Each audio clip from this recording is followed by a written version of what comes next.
وَبِالْحَقِّ أَنزَلْنَاهُ وَبِالْحَقِّ نَزَلَ وَمَا أَرْسَلْنَاكَ إِلَّا مُبَشِّرًا وَنَذِيرًا وَقُرْآنًا فَرَقْنَاهُ لِتَقْرَأَهُ عَلَى النَّاسِ عَلَى مُكْثٍ وَنَزَّلْنَاهُ تَنزِيلًا۔ بسم اللہ الرحمن الرحیم۔ خلاصہ قرآن پارہ نمبر 1، الف لام میم۔ حروف مقطعات کے نام پر یہ پارہ ہے، جس سے پتہ چلتا ہے کہ ہر بات تمہیں سمجھ نہیں آئے گی، بس کچھ باتوں کو سمجھ جاؤ، باقی رضیت باللہ ربًا کہتے ہوئے کہہ دو کہ اللہ عالم بمرادہ۔ یہی ہے حروف مقطعات پہ میرا موقف کہ اس کا معنی صرف اللہ کو پتہ ہے، اور ہمیں اتنا پتہ ہے اللہ کے نبی کے ناطے سے کہ اس کے ایک ایک لفظ پر 10 نیکیاں ہیں۔ چلتے ہیں اہم نکات۔ اس پورے پارے کو پڑھنے کے بعد کوئی ایک انسان بالکل میرے جیسا سیدھا سادہ تھوڑا جاننے والا دین پہ عمل کرنا چاہتا ہے تو وہ کیا کرے؟ سب سے پہلی چیز ایاک نعبد، اللہ کی عبادت کرنا۔ سورۃ فاتحہ کی آیت نمبر 5 سے یہ میسج ملتا ہے۔ پھر اللہ کی کتاب سے رہنمائی حاصل کرنی ہے، یہ ہدی للمتقین ہے۔ اصل بات چاہیے کہ لوگ ادھر ادھر سے ہدایات لینا چاہتے ہیں، مل نہیں پائیں گی، کبھی بھی ختم ہو جائے گا وقت زندگی کا، لیکن یہ پورا نہیں ہوگا سلسلہ۔ پھر ہم نے اس بارے سے یہ لینا ہے کہ اللہ اور آخرت کے دن پر ایمان لانا ہے۔ وبالیوم الآخر، آخرت پہ ایمان بندے کو سیدھا کر دیتا ہے۔ پھر اگلی بات اللہ کی غلامی اختیار کرنا ہے۔ البقرہ 21، یا ایھا الناس اعبدوا ربکم۔ پھر آیت 44 سے ہم نے سیکھنا ہے کہ حق دوسروں تک بھی پہنچانا ہے اور خود کو اسے محروم نہیں رکھنا۔ کیسے؟ اتامرون الناس بالبر وتنسون انفسکم، چراغ تلے اندھیرا نہیں بننا، شمع نہیں بننا، کینڈل نہیں بننا کہ دوسروں کو روشنیاں دے جائیں اور خود جل کے ختم ہو جائیں۔ اللہ نہ کرے ہم ایسے مبلغ ہوں کہ دوسرے تو ہماری باتیں سن کر جنتوں میں پہنچ جائیں اور ہم جہنم کا ایندھن بن جائیں۔ پھر ہم نے آخرت کے اندیشوں میں زندگی گزارنا سیکھنا ہے۔ البقرہ 48 کی روشنی میں لا تجزی نفس عن نفس شیئا۔ پھر آیت 60 سے ہم سیکھیں گے کہ لا تفسدوا فی الارض، زمین میں فساد نہیں پھیلانا اور نہ پھیلنے دینا ہے۔ جیسے صفائی کی بڑی اہمیت ہے، اسی طرح سے ہم نے انشاءاللہ تعالیٰ ان چیزوں کو بھی ساتھ ساتھ لے کر چلنا ہے۔ پھر اسی طرح سے اللہ تعالیٰ کی کتاب سے مضبوط تعلق قائم کرنا ہے۔ خذوا ما آتیناکم بقوۃ، البقرہ 63۔ اور پھر خطا کاری کے چکر سے نکلنا ہے۔ البقرہ 81، احاطت بہ خطیئتہ۔ جب بندہ ایک گناہ کرتا ہے تو اس کو پھر دوسرا کرنا پڑتا ہے، یہ ہے خطا کاری کا چکر۔ اللہ ایسے کہہ لے کہ وشیس سرکل سے ہمیں بچائیں۔ پھر آیت 82 البقرہ، بلکہ البقرہ نہ بولوں تو انڈرسٹوڈ ہے، میں بلکہ نمبر ہی بولتی ہوں جہاں تک بول سکی، کیونکہ یہ پورا پارہ سورۃ بقرہ ہی کا ہے۔ ایمان اور عمل صالح سے ہمیشہ کی جنت حاصل کرنے کی کوشش کرنا ہے، صرف اس دنیا کو جنت نہیں بنانا، ہمیشہ کی جنت لینی ہے۔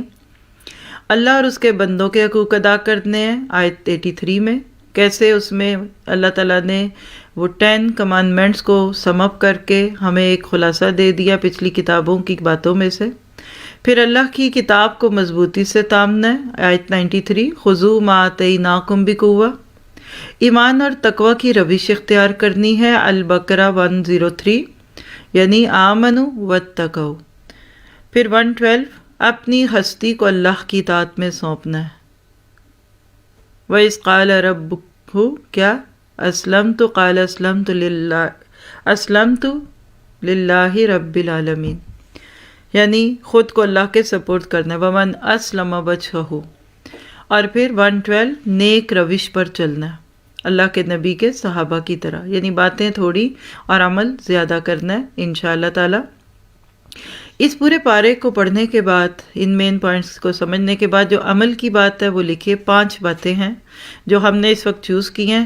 سب سے پہلی بات صرف ایک کا بن جائیے، یہ ہے لائلٹی۔ میری زندگی میں کسی بندے کی سب سے بڑی سکل اس کا آپ کے لیے لائل ہونا ہے، اگر آپ نے یہ خوبی اپنا لی ہے تو آپ مرنے کے بعد بھی ساتھ ہی رہیں گے۔ اور اگر آپ بول اچھا سکتے ہیں، آپ لکھ اچھا سکتے ہیں، آپ پڑھ اچھا سکتے ہیں، آپ بہت خوبیوں کے مالک ہیں، لیکن آپ ٹرسٹ وردی نہیں ہیں، تو میں آپ کو کام نہیں دوں گی۔ اللہ آپ سے کام لے لے جتنا مرضی۔ تو صرف ایک رب کا بننے میں یہی اصول ہے۔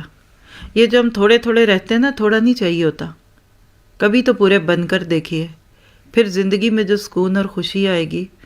آج کی انسانیت یہی دو ٹوک زندگی نہیں گزار پا رہی، تو آدھا دن ٹھیک نہیں ہوتا۔ چند دن پہلے جملہ بولا، کسی کا رشتہ ہوا، بچی کی بات ہاں اچھی ہے، باقی ہمارے گھر آ کے اچھی ہو جائے گی، اور پہلے کوئی نہیں اچھے ہوئے۔ ہم سوچ لیتے ہیں رشتوں کے وقت پہ آ جائیں گے تو اچھے ہو جائیں گے۔ تو میں نے اس میں ایک بہت ہی اچھی سی بات ان سے کی، جو خلاصے میں یہی تھا کہ دین تو پورا ہی اچھا ہوتا ہے۔